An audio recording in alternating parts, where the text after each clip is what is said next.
이창양 산업통상부 장관이 미국 주도의 반도체 공급망 협의체 칩4 동맹에 참여해 우리나라의 이해를 충분히 반영하겠다고 밝혔습니다. 정부가 우리의 칩4 동맹 참여를 공식화한 것으로 한미일, 대만 등 당사국의 역할 분담을 비롯한 세부 협의가 상당 부분 진행되고 있음을 시사했습니다. 하나그룹이 대우조선 지분 인수를 위한 본계약을 체결했습니다. 21년 만에 새 주인을 찾는 대우조선은 경영진 교체와 사업 재편을 통해 경영 정상화에 본격 나섭니다.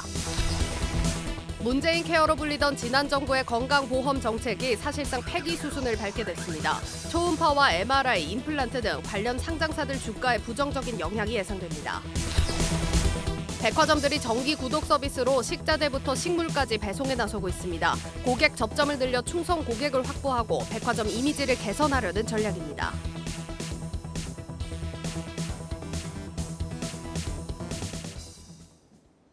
여러분 안녕하십니까? 대한민국 대표 경제 뉴스 뉴스플러스 시작합니다. 전 세계 증시 분위기가 연 이틀째 좋지가 않습니다. 박찬휘 기자와 상황 진단합니다. 박 기자. 네, 오늘 우리 증시 어떻게 정리했는지 살펴보겠습니다. 네. 오늘 우리 증시 연말 정산을 시작한 기관 이렇게 정리를 해봤습니다. 키워드를 통해서 하나씩 살펴보겠습니다. 첫 번째 키워드는 북클로징으로 정했습니다. 오늘 우리 시장 하락을 주도한 것은 기관이었는데요. 기관의 연말 북클로징이 시작이 되면서 양시장에서 기관은 3,800억 원 순매도했습니다.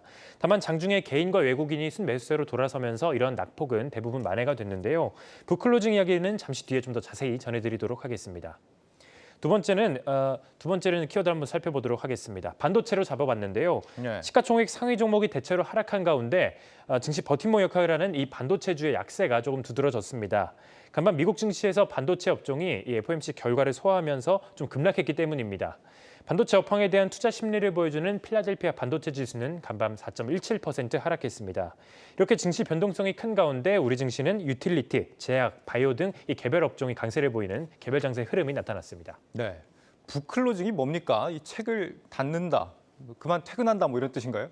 네, 기관의 북클로징은 기관 투자자들이 연말에 이 회계연도 장부를 마감하는 것을 말합니다. 네. 그러니까 일종의 연말 정산이라고 해석할 수 있는데요. 기관들은 연말에 장부상 수익이나 이 손실을 변하는 것을 원하지 않기 때문에 북클로징이 시작되면 기관의 주식이나 채권 거래량이 대폭 줄어듭니다. 보통 11월 말부터 시작이 되는데 올해는 미국의 11월 소비자 물가지수와 12월 FOMC 결과를 기다리면서 한 박자 좀 늦게 시작한 것으로 풀이가 됩니다. 이런 가운데 FOMC 결과 발표 이후 기관의 매도 물량이 쏟아지면서 시장에서는 기관의 북클로징이 본격화된 것이 아니냐 이렇게 분석을 한 겁니다. 지금의 매도세가 이 기관들의 북클로징 때문이라는 건 어떤 걸 보면서 알 수 있습니까? 최근 이 기관 투자자들의 매매 동향을 보면 한눈에 파악할 수 있습니다. 네.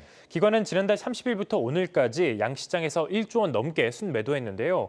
CPI가 발표 전날이었던 23일까지는 순매수와 순매도를 오가면서 좀 눈치를 보는 모습을 보였습니다. 그러다가 14일에 CPI가 호재로 나타나면서 순매수했는데요. 그러다가 FOMC가 결국 안 좋게 나오면서 이틀 만에 8,500억 원 가까이 순매도했습니다. 네. 순매도 상위 종목을 보면 이 900억 원 가까이 순매도한 삼성전자를 필두로 SK하이닉스 그리고 네카오 등 이 반도체와 빅테크주가 대거 포함된 것을 확인할 수 있습니다. 기관이 반도체 업종을 팔아치운 것은 이 4분기 실적 악화 우려에 더해서 내년에도 반도체 업황 부진이 한동안 이어질 것이다라는 관측 때문인데요. 빅테크의 경우 연준이 내년에도 긴축 정책을 이어갈 것을 시사하면서 내년에도 전망이 어두워진 것이 그 요인이었습니다. 좀 빠질 만한 이유가 있는 종목들이 주로 좀 빠졌다 이런 얘기인데 네. 북클로징이 있으면 북오프닝도 있을 거 아닙니까? 내년 1월 되면 또 다시 들어오는 거 아니에요? 네, 보통 그렇게 되기 마련인데요. 아쉽지만 아직은 보수적인 관점을 유지하는 것이 좋겠다라는 게 이 증권가의 중론입니다. 보통 연초에는 말랐던 기관의 유동성이 다시 살아나고 또 양도세를 피하기 위해서 연말 증시를 빠져나갔던 이 큰 손들의 자금이 다시 돌아오면서 이런 거래량 증가에 힘입어서 1월 효과, 증시가 좀 상승하는 그런 효과가 나타나는데요. 그러나 올해 마지막 FOMC에서 연준이 내년에도 긴축을 유지한다고 발표를 했고 유럽 주요국들도 긴축 의지를 밝히면서 경기 침체 우려가 다시 커졌습니다. 증권가에서는 기관의 보수적인 투자 기조가 내년 상반기 내내 이어질 수 있다라고 전망을 했는데 기관의 수급이 살아나기 위해서는 연준의 금리 인상이 좀 막을 내려야 할 것이다라고 분석을 했습니다. 뭐 꼭 상반기가 아니더라도 빠져나갔으니까 언젠가 또 들어오긴 할 거 아닙니까? 네. 그렇게 따지면 빠져나간 자금이 이제 많이 빠져나간 지금이 어쩌면 또 오히려 기회가 될 수도 있겠다 이런 생각도 듭니다. 네. 오늘 추천해 볼 종목 어떤 게 있습니까? 네, 오늘 특징주 살펴보도록 하겠습니다. 예. 제주은행의 주가가 좀 급등을 하면서 주목을 받았습니다. 오늘 장 예. 스포트라이트는 제주은행을 둘러싼 공방 이렇게 정해봤는데요. 개장째부터 8% 급등하더니 장중 상승폭을 확대해서 결국 25% 상승률로 장을 마쳤습니다. 예. 이달 상승세는 이 지주사인 신한금융지주가 이달 초 제주은행을 인터넷은행으로 전환하는 것을 논의했기 때문이다라는 소식이 나왔기 때문인데요. 신한금융지주는 제주은행 지분 75%를 보유한 최대 주주입니다. 이 과정에서 제주은행의 지분 5%를 두나무에 매각한다는 소식도 들리기도 했습니다. 이에 대해 제가 직접 이야기를 한번 들어봤습니다. 신한금융지주 관계자는 이 제주은행에 대해서 지분 매각할 계획이나 지분을 변동할 계획이 없다라고 답을 했는데요. 네. 제주은행 인터넷은행 전환권에 대해서도 금융위원회가 새로운 인터넷은행 인가할 계획이 없다라고 밝혔기 때문에 전혀 사실이 아니다라고 밝혔습니다.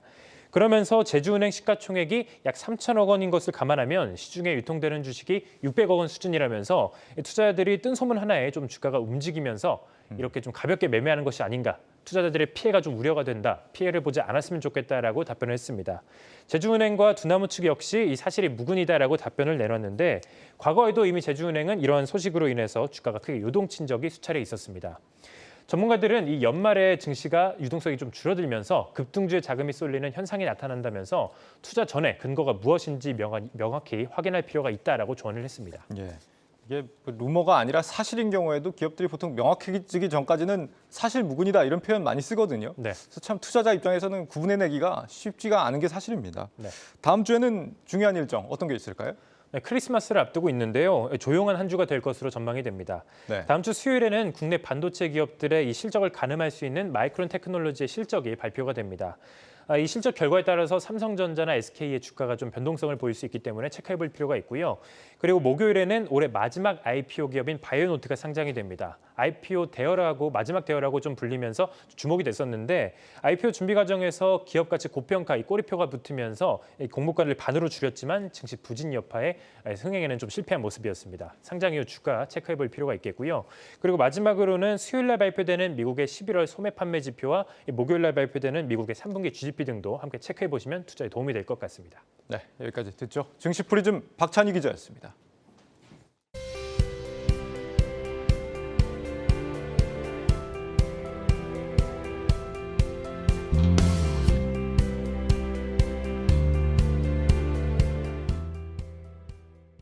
네, 뉴욕 증시 간밤 하락폭이 깊었습니다. 글로벌 콘텐츠부 조연 기자와 함께 이야기 나눠보겠습니다. 네, 오늘 뉴욕 증시 상황부터 좀 먼저 살펴보겠습니다. 좀 일제히 큰 폭으로 하락한 모습인데 역시나 나스닥 지수가 3%로 하락폭이 가장 크고 네. S&P 500 지수도 2% 넘게 특히나 다우가 사실 이런 하락장 속에서도 선방을 잘 해줬었는데 2.25% 3개월 내 가장 큰 폭으로 좀 하락을 했습니다. 사실 FOMC 당일인 전날보다도 좀 크게 빠진 모습인데 그렇습니다. 이유를 뭐라고 봐야 될까요?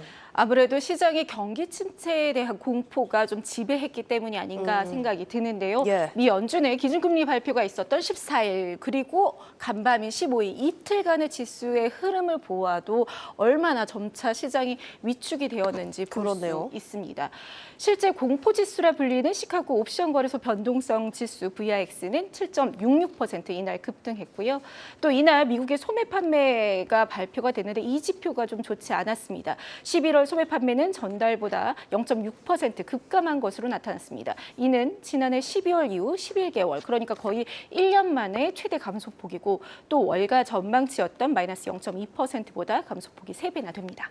사실 블랙 프라이데이까지 꼈던 시즌에서 소비가 이렇게까지 급감을 했다. 이게 많은 것을 좀 시사하는 만큼 시장이 좀 크게 위축이 된 모습인데 근데 뭐 물론 특수 상황이긴 하지만 지표가 안 좋게 나오면 시장이 오르는 이런 모습이 좀 요즘에 많이 보였거든요. 근데 지금 오늘을 보니까 사실 피벗 기대감이 좀 확 꺼졌다. 이렇게 좀 해석을 해야겠죠. 그렇죠. 사실 경기 지표가 나쁘게 나오면 시장은 이 경기 침체의 징후를 연준이 어떻게 보면 금리 인상을 좀 낮추거나 예. 이렇게 하지 않을까 이런 기대를 해왔는데 저희가 14일 FOMC에서 확인하지 않았습니까? 그랬죠. 인플레이션 목표가 2% 이 목표치에 이르기 전까지 금리 인하 없다. 이렇게 파월 연준 의장이 강조했으니 이제 시장은 안 좋은 지표를 경기 침체를 피할 수 없겠구나. 있구나 이런 신호로 받아들이게 된 것이죠. 소매 판매 지표 내용도 세부적으로 살펴봐도 좋지가 않았는데요. 예. 11월 소비자 물가지수 그러니까 CPI가 전월 대비 0.1% 증가하지 않았습니까? 예. 이를 감안하면 물가 상승을 감안하면 실제 감소폭은 더 큰 것입니다. 13개 부문 중에 전자제품과 자동차, 가구 등 9개 품목 그러니까 뭐 대부분의 매출액이 줄었고요. 또 블랙 프라이데이와 사이버 먼데이 등 대규모 할인에도 불구하고 온라인 상점 판매가 0.9% 감소했습니다. 아마존도 포함이 되어 있고요. 그나마 이제 레스토랑과 술집 등 식음료 서비스 부문만 0.9% 상승을 기록했고요. 이날 같이 발표된 여러 다른 경제 지표들이 있는데요. 미국 11월 산업 생산은 전월 대비 0.2% 감소했는데 특히 제조업이 10% 넘게 감소를 나타내면서 5개월 만에 하락을 전환했습니다. 또 엠파이어 스테이트 제조업 지수가 마이너스 11.2를 나타내면서 전달 확장해서 다시 수축으로 급전환됐고 필라델피아 연은의 제조업 지수 역시 신규 주문이 급감하면서 예상치를 밑돌았습니다. 예, 지금 이렇게 경기 지표들 외에도 오는 밤에 미국도 선물 옵션 동시 만기일입니다. 이런 부분도 오늘 시장 하락 요인으로 분명히 좀 작용을 했을 것 같은데 월가에서는 좀 변동성이 클 거다 이렇게 보고 있나요? 그렇습니다. 현지 시간 16일 선물 옵션 동시 만기일이죠. 약 4조 달러 규모의 주식과 주가지수 선물 그리고 ETF에 묶인 옵션 계약이 만료될 예정이어서 예. 어떻게 보면 옵션 트레이더들에게는 올해 가장 바쁜 마지막 하루가 될 것으로 보입니다.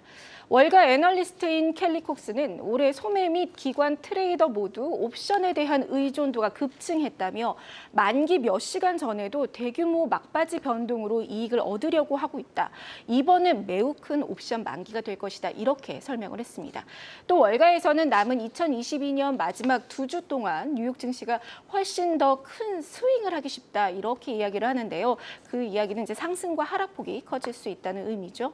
커먼웰스 파이낸셜의 CIO인 브라이언 프라이스는 이제 큰 경제 지표 발표가 없고 또 많은 투자자들이 휴가를 갈 것이라는 사실을 감안하면 시장이 더 큰 변동을 보일 수 있다. 이렇게 전망했습니다. 네, 그러니까 마지막 2주 동안 뉴욕 증시 변동성이 더 확대될 수 있다. 이런 분석이 나오는 만큼 좀 참고를 하실 필요가 있겠습니다. 자, 그럼 내년 경기 침체 이야기 조금 더 나눠볼 텐데 사실 연준이 금리 인상 지속을 하겠다. 이렇게 이야기했는데 국채 수익률 보면은 떨어지는 모습이었거든요. 그렇습니다. 이거는 시장이 연준을 믿지 않는다. 이렇게 좀 해석을 해야 될까요? 그런 면도 있고요. 예. 또 이제 연준이 매파적 기조를 이어갈 만큼 경기가 좋겠느냐라는 데 의문을 둔다라고도 볼 수 있겠습니다. 네. 그만큼 시장에는 경기 침체에 대한 우려가 큽니다. 이날 2년물 미국 국채 금리는 전일 대비 2bp 정도 내린 4.24%, 10년물 국채 금리는 6bp 가까이 하락한 3.45% 거래됐습니다. 불과 2달 전만 해도 한 4.3% 레벨에 달했던 10년물 국채 금리가 3.4% 레벨까지 떨어진 것입니다. 그리고 2년물, 10년물 이 장단기 금리 역전의 폭도 마이너스 80bp로 확대됐는데요. 예. 장단기 금리 역전은 경기 침체를 예측하는 가장 높은 확률을 갖고 있다 이렇게 이야기하죠. 이 경우 88%가 경기 침체로 이어집니다. 예, 그러니까 시장에서는 경기 침체를 거의 확신하고 있다라고 네. 봐도 과언이 아닐 것 같은데 월가 전문가들 분석은 어떤가요? 먼저 골드만삭스 한번 보고서를 볼까요? 골드만삭스는 당장 내년 1분기 원자재 가격이 43% 오를 수 있다. 이런 좀 우려 섞인 전망을 내놓았는데요. 제프 커리 골드만삭스 상품 대표가 올해 원자재의 비정상적인 폭등에도 충분한 자본 유입과 또 원자재의 안정적인 수급이 이루어지지 않아서 공급 부족 현상이 상당 기간 이어질 것이다. 이렇게 진단을 했습니다. 그리고 이번에는 뱅크 이야기 좀 들어볼까요? 뱅크 오브 아메리카 CEO인 브라이언 모이니에는 11월에 들어서 이 신용카드 결제액의 증가세가 줄고 있고 또 미납은 늘고 있다. 예. 그리고 소비자의 예금자대, 그러니까 어떻게 보면 저축은 줄어들기 시작했다. 이렇게 밝혔습니다. 이 같은 경기 침체 우려 확대에 월가의 투자의 대가, 가치 투자의 대가 하워드 막스는 내년 미국 증시가 역사상 세 번째로 큰 대격변을 맞이할 수 있다 이렇게 네. 전망을 했는데요. 앞으로 증시 투자 환경이 180도 달라질 것이다 이렇게 이야기를 하면서 그동안 저금리 시대의 투자자들을 사로잡았던 위험 자산의 매력도가 떨어지고 안전 자산의 시대가 돌아올 것이란 이런 조언도 남겼습니다. 네, 여기까지 듣겠습니다. 고웨스트 조연 기자였습니다.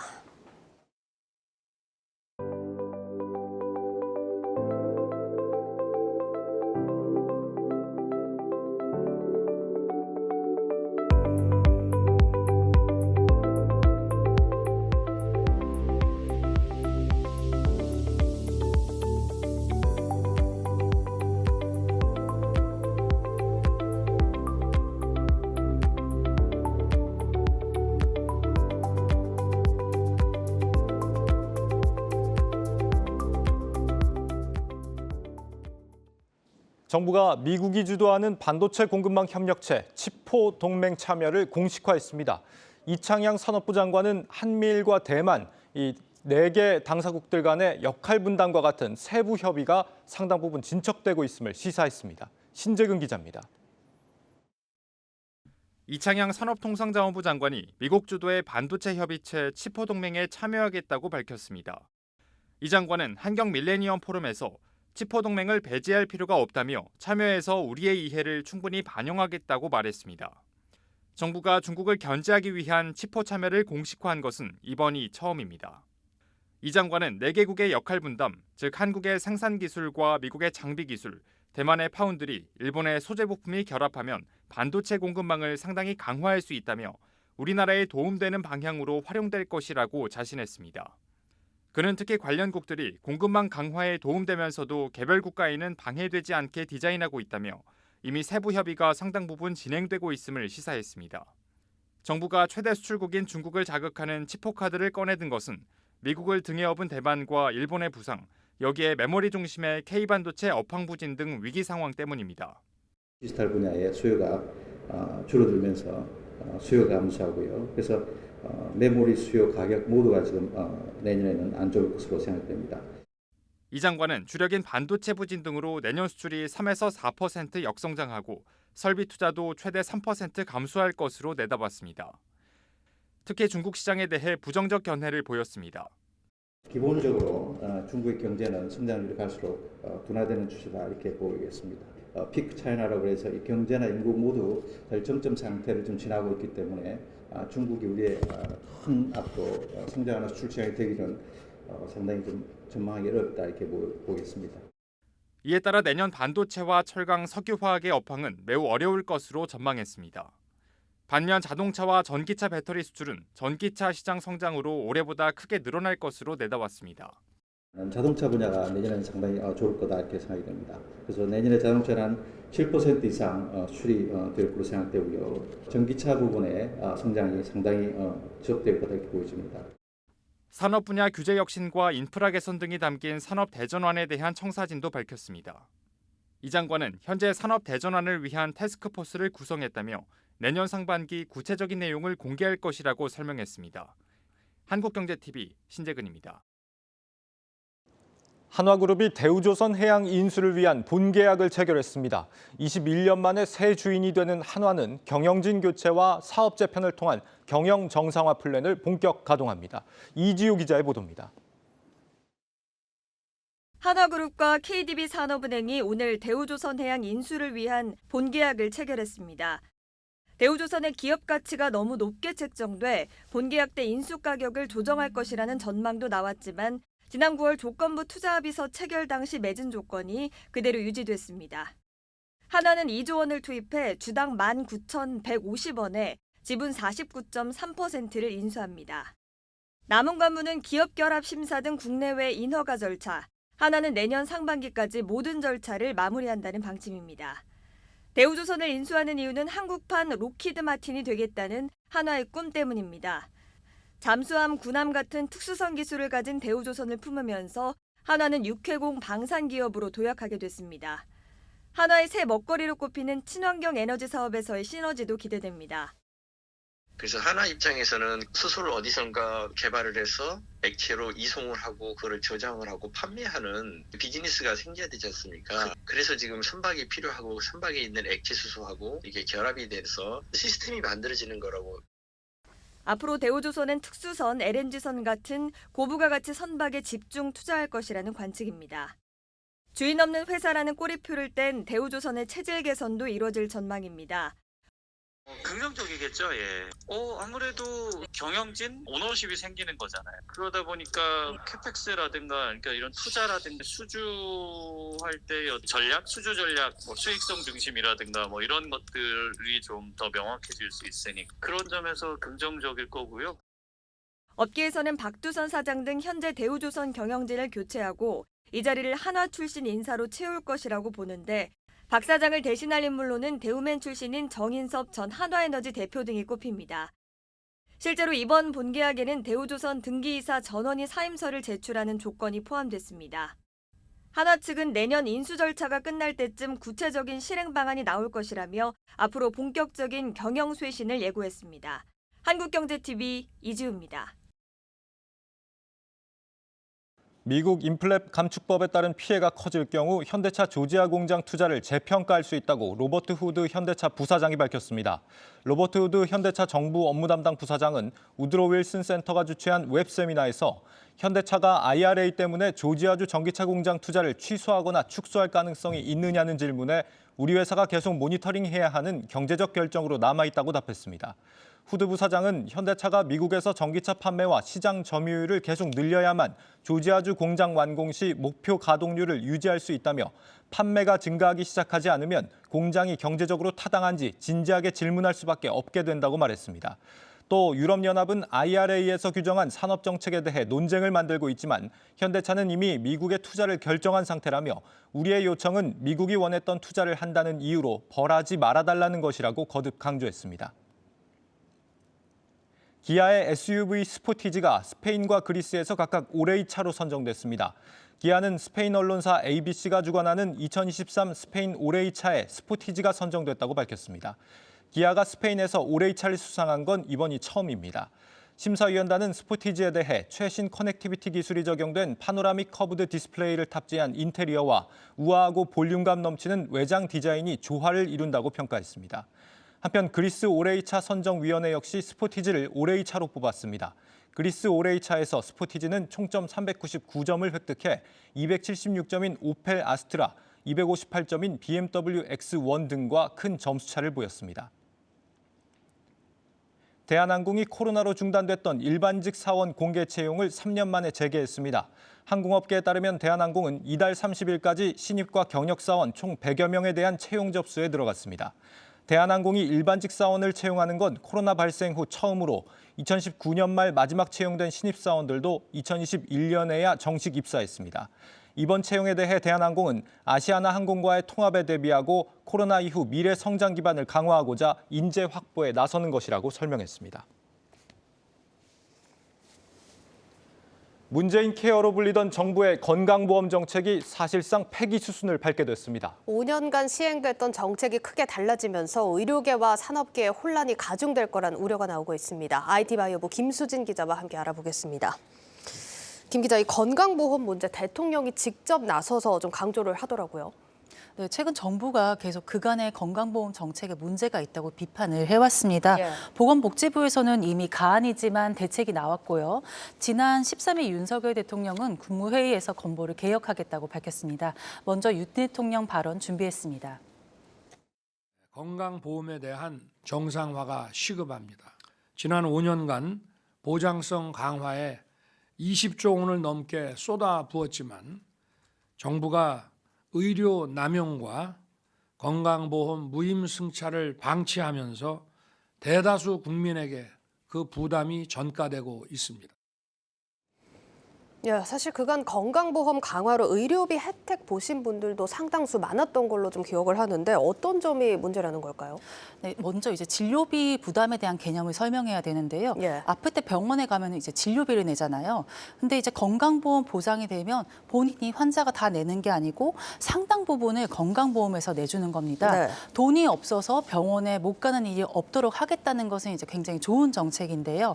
하지만 이 의료 보장이 많이 되는 만큼 서비스를 과하게 이용할 수 있고요. 건강보험 재정도 낭비될 수 있는 양날의 검 같은 그런 정책이라고 할 수 있습니다. 네, 오남용이 문제라는 건데 지금 건강보험 강화로 재정이 파탄났다는 표현들이 많이 나옵니다. 지금 재정은 사실상 당장 큰 문제 없지 않습니까? 네, 사실 이런 문제의 화살을 재정에 돌리는 것은 별로 좋은 일이 아닙니다. 왜냐하면 재정이 파탄이 난 거는 아니거든요. 네. 문케어로 생긴 재정 누수 금액은 2천억 원대인데 이게 건강보험 진료비 한 해 예산인 100조 원 수준의 아주 일부분에 불과합니다. 그리고 건보 누적 적립금도 살펴보면은 과거랑 비슷한 한 20조 수준이거든요. 그래서 재정 자체를 파탄으로 보기는 어렵습니다. 예. 다만 가격이 비싼 MRI라던가 이제 초음파 검사에 건보가 적용이 되면서 사람들이 해당 검사를 많이 하게 된 게 사실입니다. 재정 자체의 문제보다는 구조의 문제인 거죠. MRI와 초음파 진료비만 4년 사이에 1,800억 원에서 1조 8천억 원으로 증가했다는 조사도 있습니다. 그러니까 재정 파탄 얘기는 좀 자극적으로 뽑아낸 걸로 보이고 그렇지만 MRI나 지금 초음파 이런 부분에서는 검사가 좀 과도한 게 사실이다 이거네요. 네, 그렇죠. 아무래도 너도 나도 해주면은 다 해주다 보니까 가서 하는 겁니다. 병원에서도 안 시킬 이유가 없는 거고요. 네. 익명을 요구한 한 영상의학과 의사 A씨는 문케어 이후에 쓸데없는 검사가 너무 많아졌다. 동네 병원은 급여가 되니까 무조건 찍는 상황이 나왔다. 대학병원은 검사가 늘어나면서 의료진 업무 과다는 물론 검사가 꼭 필요한 환자가 오히려 예약이 늦게 잡히고 판독도 빨리 안 됐다. 이런 설명을 하기도 했습니다. 네, 글쎄 뭐 환자가 굳이 MRI, 초음파 뭐 여러 번 찍어달라 이렇게 요청할 리는 없을 것 같고 결국에는 이제 병원들이 좀 과도하게 진료를 했다 이런 얘기가 될 수도 있을 것 같은데 그러면 의사들을 좀 지도를 한다든지 아니면 뭐 병원의 어떤 관리 체계 같은 걸 좀 바꿀 문제이지 환자들 보장을 좀 축소하는 게 맞는 해법인가 싶기도 합니다.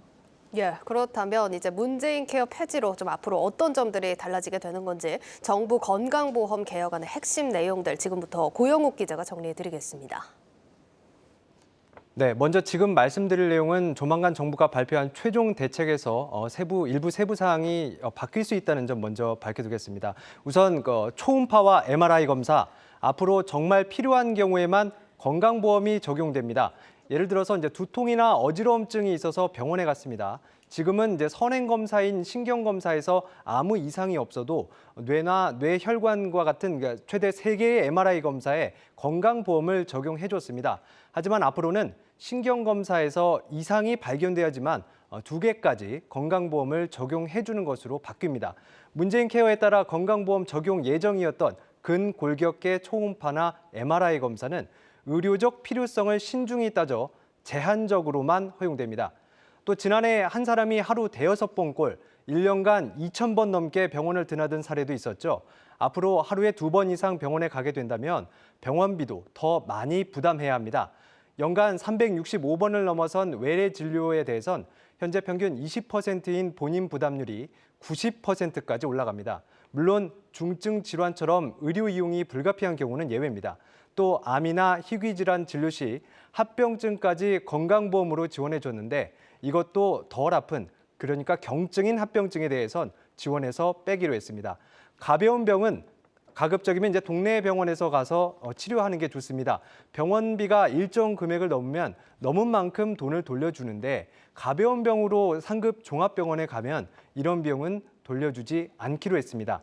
건강보험 가입 자격도 강화합니다.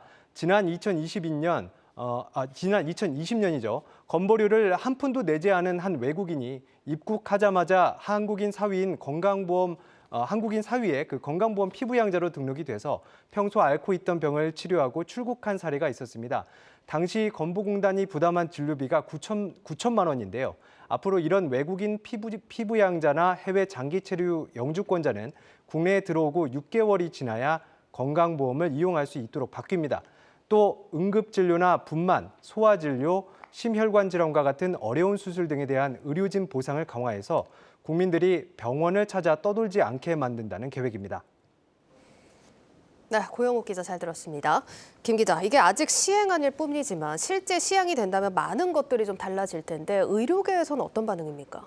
아무래도 지금 낭비되는 재정이 분명히 있고 이런 재정이 꼭 필요한 사람, 생명에 직결된 질환을 가지고 있는 사람한테 좀 더 분배되어야 한다.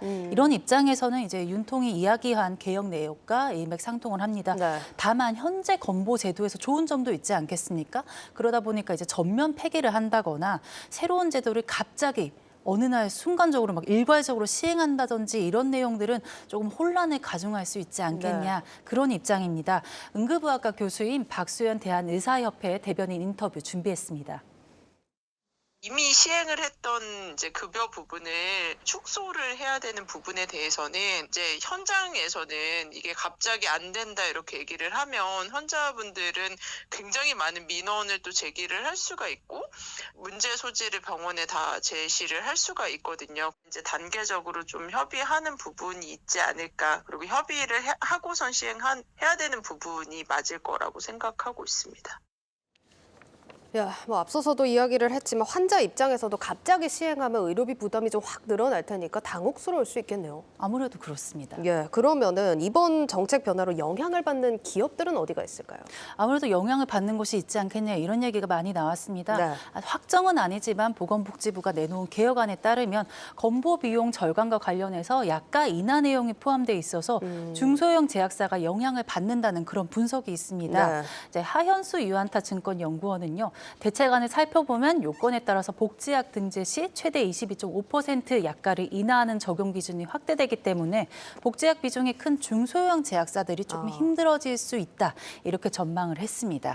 약가 인하의 중소형 제약사들 좀 타격을 받을 수가 있겠고 브리핑 내용 보면은 MRI나 또 초음파 같은 경우도 좀 보장이 줄어들 것 같던데 이쪽은 어떻습니까? 네, 아무래도 이게 많이 찍는 게 줄어들 수는 있는데 현재 병원들이 쓰는 영상 장비는 국내 장비보다 뭐 지멘스 헬스케어, GE 헬스케어, 필립스 헬스케어 같이 해외 업체들 거를 많이 쓰는 편입니다. 그러다 보니까 우리나라의 삼성 메디슨이나 JW 메디칼 같은 국내 업체들은 큰 타격이 없을 수 있지만 당분간 추이는 지켜보는 게 좋겠습니다. 다만 큰 영향이 없다는 증권가 분석도 있었습니다. 오병영 한양증권연구원은 건보 지원 축소로 환자 부담금이 늘어난다고 해도 병원에서 처방은 계속 나올 수 있다며 주가에 큰 영향을 받지 않을 가능성이 크다 이런 의견을 밝혔습니다. 그럼 주가 측면에서 사실 문재인 케어 초기 때 치과 관련주가 좀 수혜 업종으로 꼽히면서 잘 갔거든요. 근데 이게 폐지가 되면 악재가 되는 게 아니냐 하는 우려들도 많이 나옵니다. 어떻습니까? 네, 과거 문케어 수혜주가 정말 이제 오스템 임플란트라던가 덴티움, 뭐 디오, 바텍 같은 관련주들이 많이 이제 조금씩 움직였는데요. 이제 65세 이상의 임플란트 부담금이 50%에서 30% 수준으로 낮아진다. 이런 이유 때문에 움직였습니다. 이번 정부에서 건강보험이 대폭 달라질 예정이라고는 하지만 현실적으로 아까 저희가 과거의 문케어 정책이 모두 사라질 거다 이렇게 예견하지는 않지 않았습니까?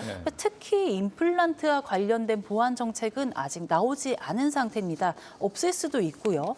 그래서 추후 최종 대책이 나왔을 때 달라질 가능성은 있지만 현재로서는 임플란트 관련주에 큰 악재가 되는 것은 그렇게 보지 않는다 이런 시각들이 많은 편입니다. 사실 뭐니 해도 정부 건강보험 보장성 축소의 최대 수혜주는 민간 손해보험사들이 아닐까 싶습니다. 우리나라 건강보험료 보장률이 65%, OECD 평균이 80%입니다. 그런데 오히려 더 축소한다. 이 국민적 공감대가 우선 좀 필요하지 않나 싶습니다. 김수진 기자였습니다.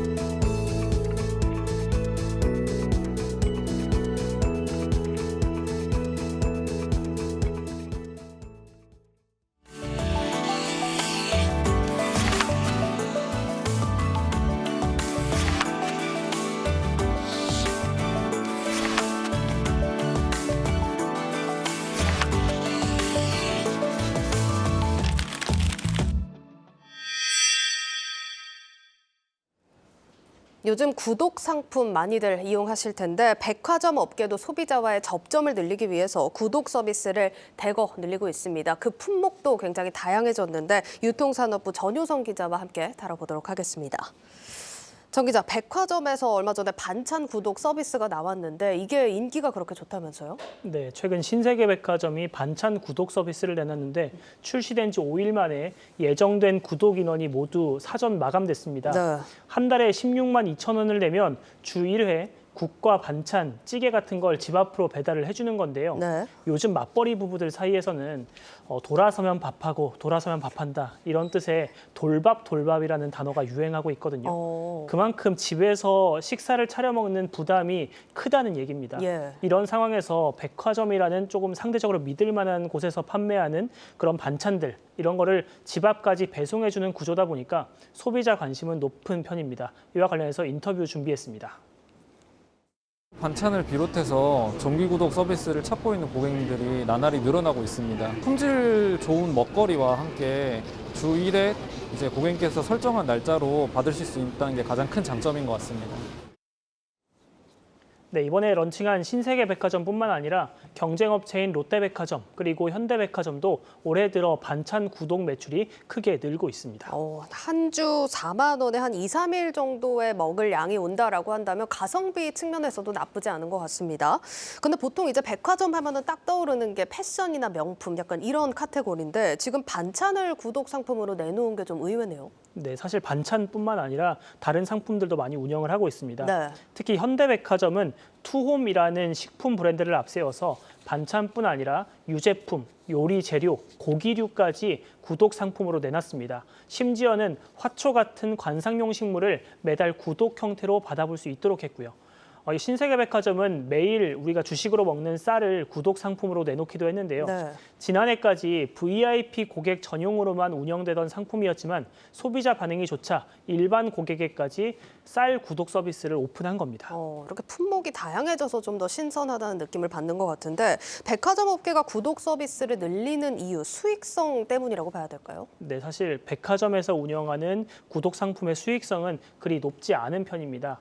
반찬, 식자재, 화초, 쌀 이런 상품군들이 다른 백화점, 패션 그리고 명품 상품군보다 비교했을 때 단가 자체는 많이 낮잖아요. 예. 여기에 배송비 부담, 그다음에 정기 구매에 따른 할인까지 적용이 돼야 되기 때문에 백화점에 방문해서 구매하는 것보다 더 낮은 가격에 구독 상품을 판매해야 되는 겁니다. 백화점들이 구독 상품을 통해서 노리는 거는 수익성을 얻기보다는 고객의 일상에 스며드는 효과를 노리는 겁니다. 일상에 스며든다는 게 구체적으로는 어떤 얘기일까요? 네, 말 그대로 소비자와 백화점의 접점을 높이겠다는 취지입니다. 네. 주류를 제외한 백화점 구독 상품은요, 대부분 배송 형태로 이루어지거든요.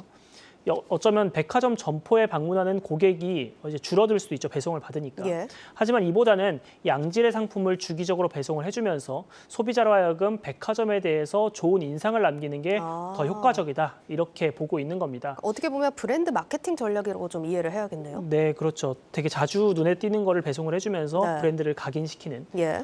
식재료, 쌀처럼 자주 접하는 구독 상품을 통해서 백화점 이미지를 높여서 고정 고객을 확보하고 이들이 나중에 점포에 방문하면 더 큰 소비가 발생할 수 있다는 계산인 겁니다. 관련해서 인터뷰 준비했습니다. 이분들에 대한 로열티도 또 높이면서 다른 데로 벗어나지 못하는 락인 효과도 또 하나 있거든요. 이것 때문에 한 번 더 와야 될 게 안 온다. 부작용보다는 어찌됐건 차별화 서비스로 만족감을 받으시는 게 더 큰 거죠. 그러니까 결국에는 충성 고객을 좀 확보하기 위함이다라는 이유인 건데 이게 백화점 업체 간 좀 서비스들의 차별점도 있을까요? 네, 조금씩 다른데요. 특히 도드라지는 게 갤러리아입니다. 갤러리아는 매출 40% 이상이 VIP에서 나오는 구조거든요. 예. 그러다 보니까 구독 서비스도 VIP용으로만 운영을 하고 있습니다. VIP와 일반 고객을 구분짓는 특화 서비스가 구독 상품인 거죠. 반면 현대백화점은 VIP 전용 구독 상품은 운영을 하고 있지 않고요. 투홈이라는 식품 브랜드를 앞세워서 구독 상품의 가짓수를 빠르게 늘리고 있습니다. 현재까지 현대백화점이 운영 중인 구독 상품만 12개로 동종업계, 백화점 업계에서 가장 많습니다. 갤러리아는 VIP에 좀 특화된 그리고 현대백화점은 일반 소비자들에게 다양한 품목을 제공하는 이런 차이가 있는 것 같은데 신세계백화점은 어떻습니까? 네, 갤러리아가 VIP, 현대백화점이 일반 고객. 예. 이렇다면 신세계백화점은 좀 중간 포지션을 취하고 있습니다. VIP를 대상으로 먼저 구독 상품을 런칭한 다음에 반응이 좋으면 이걸 모든 고객에게까지 구독 서비스를 확대하는 방식인 거죠. 예. 이렇게 출시된 구독 상품이 앞서 말씀드린 쌀 구독 상품이었고요. 네. 그리고 빵, 와인 구독 상품도 VIP에서 전체 고객으로 확대하는 방식으로 이루어졌습니다. 이처럼 백화점 업계는 구독 상품을 통해서 고객과의 접점을 높이는 데 주력하고 있는데요. 이 경쟁에서 또 웃는 업체, 이 디테일의 차이에서 오는 웃는 업체는 과연 어디가 될지 유통가에 관심이 모이는 지점입니다. 네, 잘 들었습니다. 유통산업부 전효성 기자였습니다.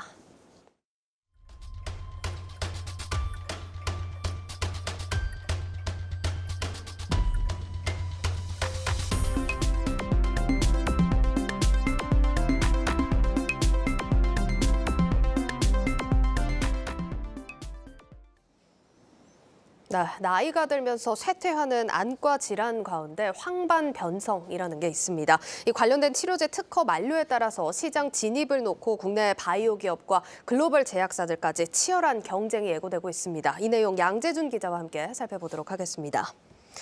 양 기자, 지난해 황반변성 치료제 시장이 130억 달러, 우리 돈으로 17조 원 넘는 이렇게 성장을 기록을 했다라고 하는데 황반변성이 어떤 질환입니까? 다소 좀 생소하실 수 있는데요. 예. 황반변성 이제 눈으로 보자면 우리 눈 구조에서 맨 앞에 있는 게 각막입니다. 네. 그리고 맨 뒤쪽 이 뒷부분에 있는 게 망막인데 네. 이 망막 중심부에 있는 게 황반인데 이게 변하는 것입니다. 노폐물이 끼거나 아니면은 그 노폐물로 인해서 또 혈관들이 새로 생기는 네. 질환인데요. 앞서 말씀드린 건 이제 건성 황반변성, 그다음에 뒤에 후자는 그 습성 황반변성입니다. 네. 황반은 그 시세포 대부분이 모여 있어 황반변성을 방치하면 시력이 영영 잃을 수가 있는데 대부분 건성 황반변성이 습성 황반변성으로 악화되게 됩니다.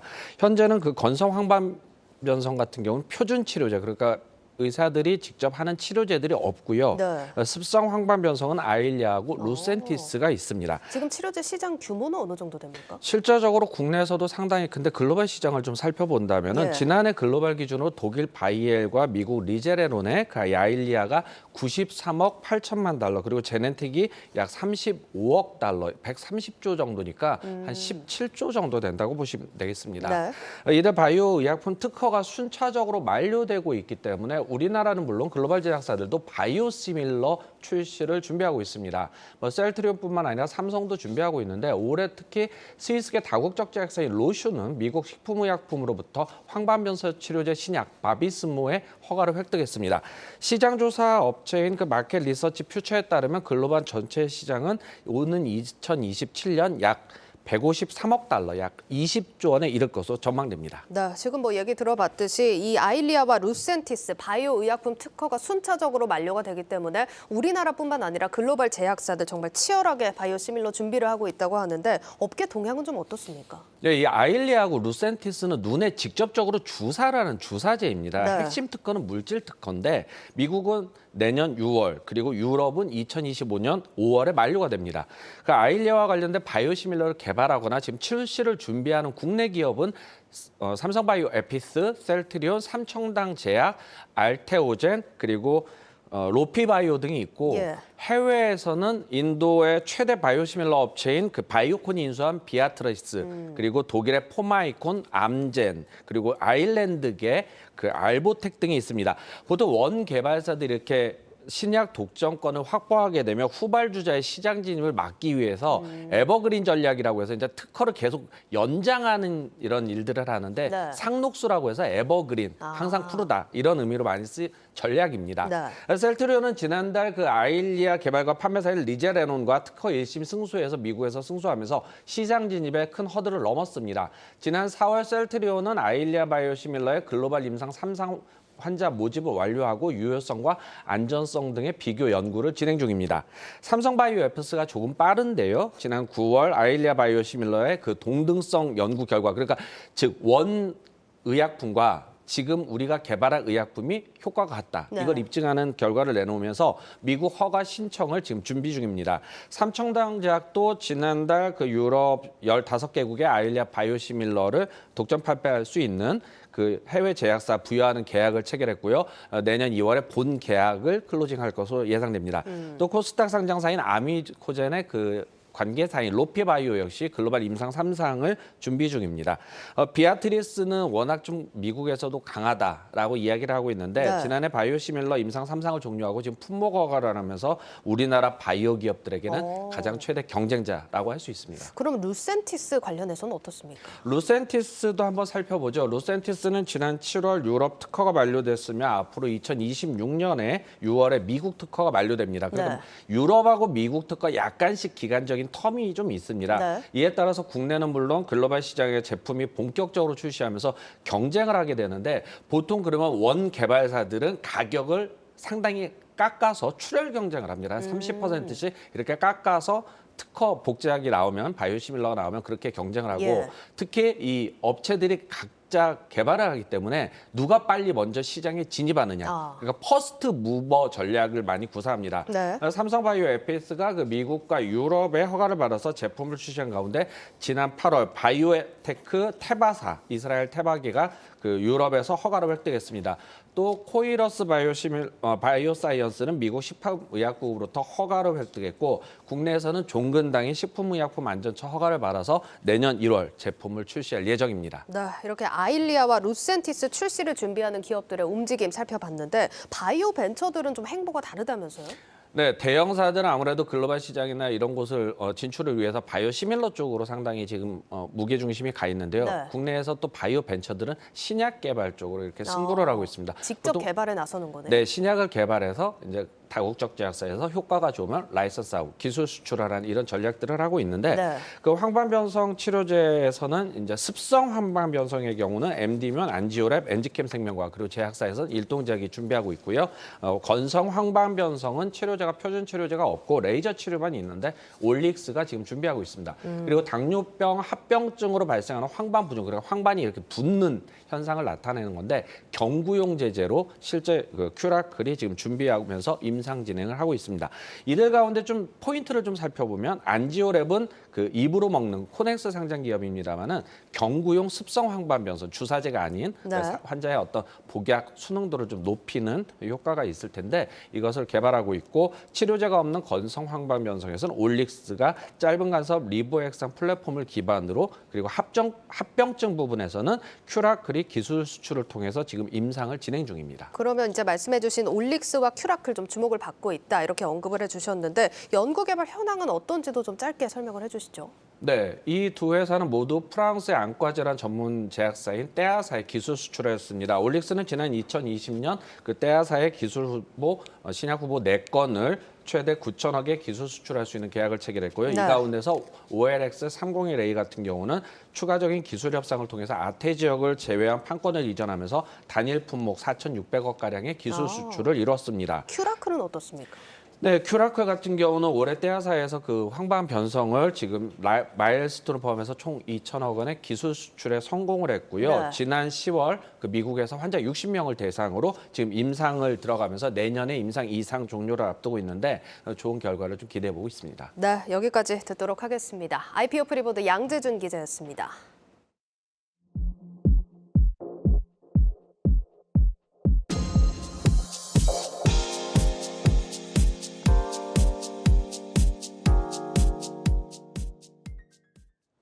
국민연금이 정부에 요구한 대로 이 환해지 비율을 10% 상향하기로 결정했습니다. 40조 규모 자금을 외환시장에 공급해 환율 안정에 도움을 줄 것으로 보이지만 그만큼 수익률 관리에 어려움이 커질 전망입니다. 김종학 기자입니다.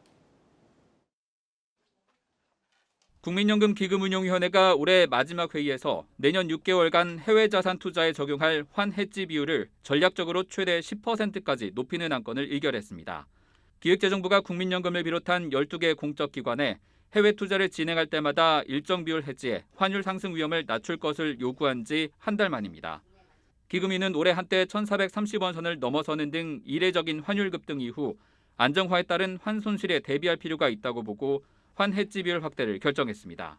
기금운용본부는 면밀한 금융시장 모니터링과 신속한 대응을 통해 장기 투자자로서 연금 재정 안정에 기여할 수 있도록 지금까지 국민연금은 해외 주식과 채권 등에 우리 돈 443조 8천억 원, 전체 기금의 49.6%를 투자해왔는데 이들 대부분 환율 변동에 그대로 노출시켜왔습니다.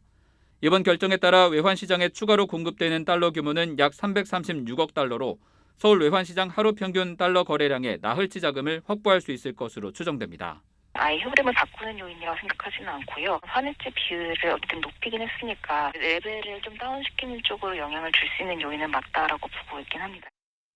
다만 기금운용본부는 해외 투자 과정에서 환해지로 인한 비용 증가와 현재 벤치마크를 밑도는 해외 주식과 채권 수익률을 끌어올리는 과제도 동시에 끌어안게 됐습니다. 한편 이날 기금위는 전 세계 금융시장의 불확실성이 해소되지 않았다고 보고 기금이 달성해야 할 목표 초과 수익률을 올해와 같은 0.22%포인트로 5년 연속 동결했습니다. 인플레이션 상승으로 직접 영향을 받고 있는 대체투자 벤치마크 목표치도 낮춰 내년까지 이어질 시장 위축에 대비한 국민 노후자금 운용의 방어 전략을 추가했습니다. 한국경제TV 김종학입니다. 레고랜드 사태 이후 대규모 자금난을 겪던 롯데건설이 내년 초 2,500억 원 규모 회사채 발행을 추진합니다. 투자은행업계에 따르면 롯데건설은 내년 1월 초 공모채를 발행해 운영자금을 마련할 계획입니다. 가격 결정을 위한 수요 예측은 이달 말 진행하며 최대 주주인 롯데케미칼이 지급 보증을 지원해 AA 플러스 등급으로 수요 예측에 나설 전망입니다. 이번에 조달되는 자금은 지난 10월 롯데케미칼에서 빌린 5천억 원을 갚는 데 우선 활용될 것으로 보입니다. 롯데건설은 지난 10월 롯데케미칼에서 5천억 원을 차입하고 11월에는 롯데정밀화학과 우리홈쇼핑에서 4천억 원을 빌렸습니다.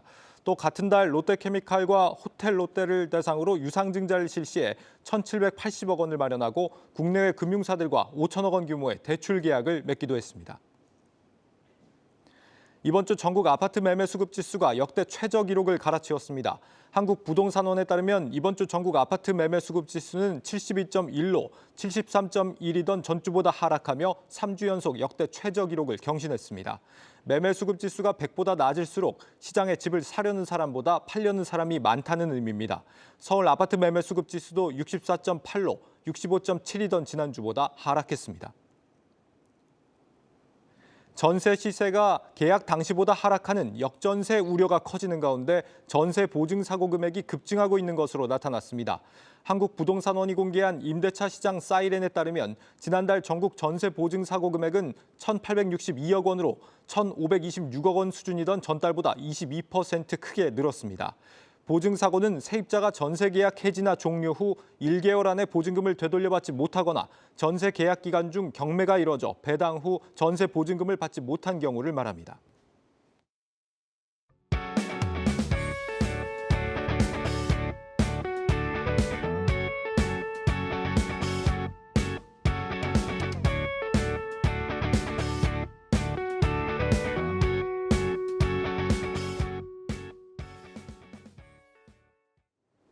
뉴스플러스를 마치겠습니다. 여러분 고맙습니다.